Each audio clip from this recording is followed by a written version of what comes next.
नमस्कार. सर्वांचे खूप खूप स्वागत आहे माझ्या यूट्यूब चॅनलवर. तुम्हा सर्वांचा आजचा दिवस खूप सुखाचा, समाधानाचा आणि आनंदाचा जावो हीच देवासमोर प्रार्थना करून नवीन एका व्हिडिओला सुरुवात करते. येत्या 24 जुलैला वार गुरुवार आणि या दिवशी आलेली आहे दीप अमावस्या.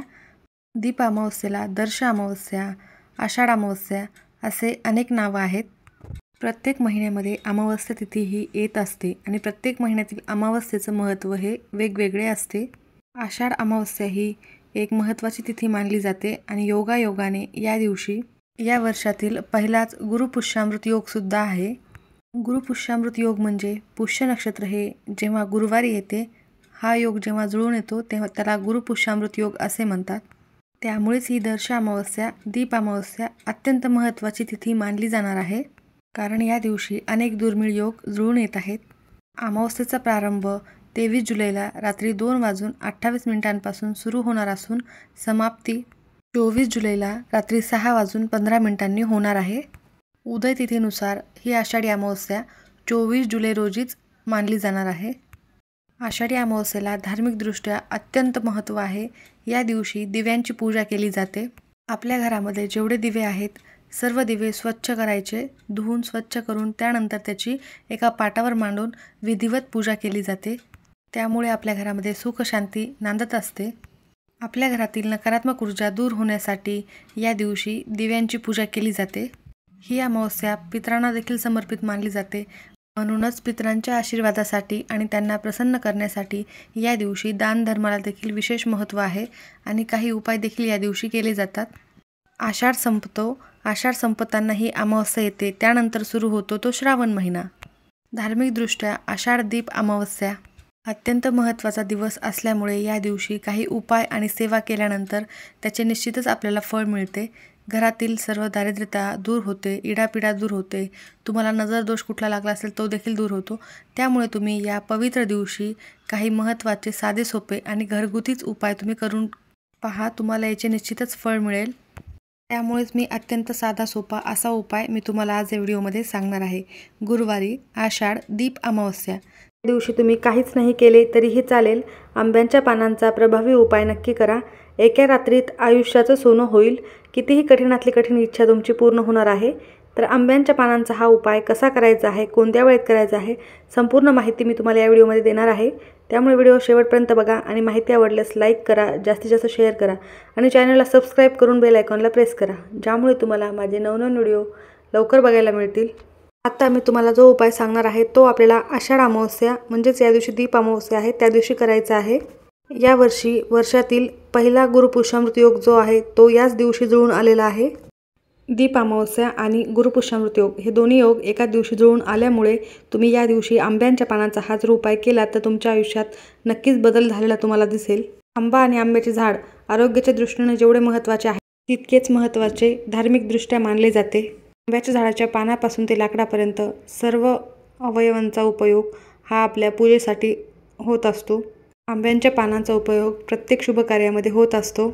आपल्या घरामध्ये जेव्हा होम हवन केले जाते त्यावेळेस आंब्याच्या झाडांच्या छोट्या लाकडांचा उपयोग केला जातो. जर हे नसेल तर ते होम हवन अपूर्ण मानले जाते. एवढे महत्त्व आंब्याच्या झाडाला आहे. ज्योतिषशास्त्रामध्ये आंब्यांच्या पानांचे उपाय सांगितलेले आहेत. हे उपाय आपण विशेष तिथीवर केले तर आपल्या आयुष्यातील सर्व संकटे दूर होतात.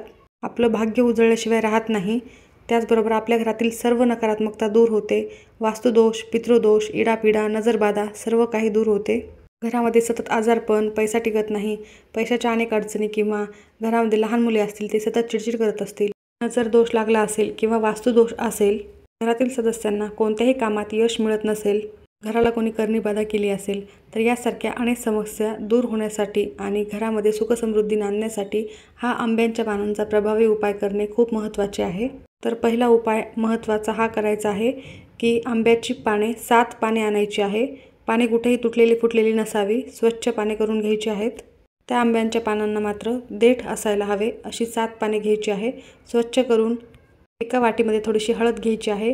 हळदीमध्ये थोडं पाणी टाकून त्याचा गंध तयार करायचा आहे आणि त्या हळदीने त्या पानावर जय श्रीराम असं लिहायचं आहे आणि त्या पानांचं तुम्हाला एक तोरण बनवायचं आहे. एका धाग्यामध्ये ही पाने बांधून याचं तोरण आपल्या घराच्या मुख्य प्रवेशद्वारावर लावायचे आहे.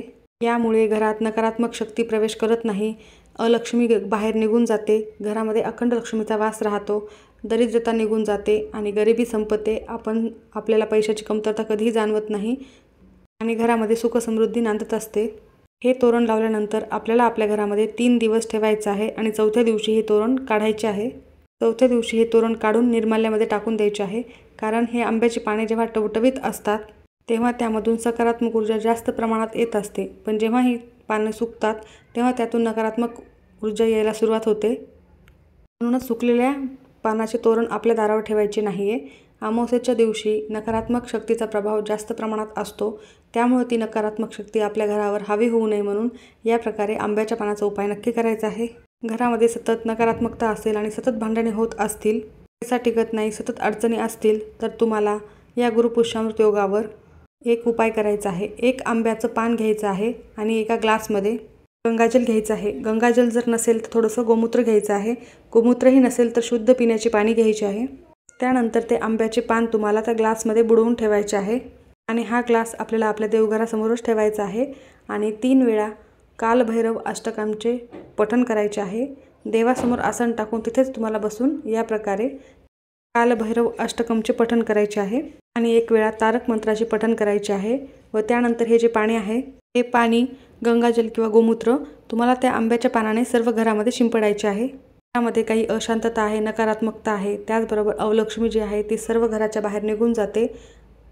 त्यानंतर तुम्हाला पुढचा उपाय यासाठी करायचा आहे की तुमच्या आयुष्यात तुम्ही काही कामे ठरवलेली आहेत, ती तुमची कामे पूर्णच होत नाही. सतत काही ना काही अडचणी येत राहतात.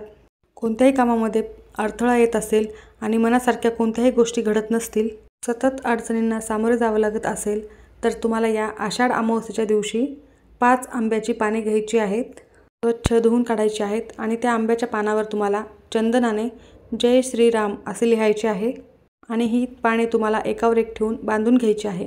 कलाव्याचा धागा असेल तर त्याने बांधून घ्या, तो नसेल तर तुम्ही पांढऱ्या रंगाचा धागा घ्यावा, त्याला हळद कुंकू लावून लाल पिवळा करायचा आहे व त्यानंतर त्या पानावर बांधून घ्यायचं आहे. आणि ही पाने घेऊन तुम्हाला हनुमानाच्या मंदिरात जायचे आहे आणि ही पाने हनुमानाला अर्पण करायची आहे. या उपायाने सर्व अडचणी दुःख दूर होत असतात. हनुमानाचे आपल्यावर कायम आशीर्वाद राहतात व आपल्याला त्यांची कृपाप्राप्ती अखंड मिळते. ज्योतिषशास्त्रामध्ये आंब्याच्या झाडाला मंगळाचा कारक असे मानले जाते आणि हा मेष राशीचा वृक्ष मानला जातो. म्हणूनच या आंब्याच्या झाडाच्या पानाचे आपण जे काही उपाय करतो त्याचे आपल्याला निश्चितच शुभ फळ प्राप्त होत असते आणि आपल्याला देवी देवतांचा आशीर्वाद प्राप्त होतो. घरातील अवलक्ष्मी निघून जाते आणि घरामध्ये अखंड लक्ष्मीचा वास राहतो. आपले सर्व कामे सुरळीत मार्गी लागतात. तर अशा प्रकारे आंब्यांच्या पानांचा अगदी साधा सोपा असे हे 3 उपाय सांगितलेले आहेत, ते 3ही करायचे आहेत. त्यापैकी तुम्ही एक जरी केला तरी चालेल, पण 3ही केले तरी उत्तम ठरेल. तर तुम्ही हे उपाय आवर्जून करा. धन्यवाद.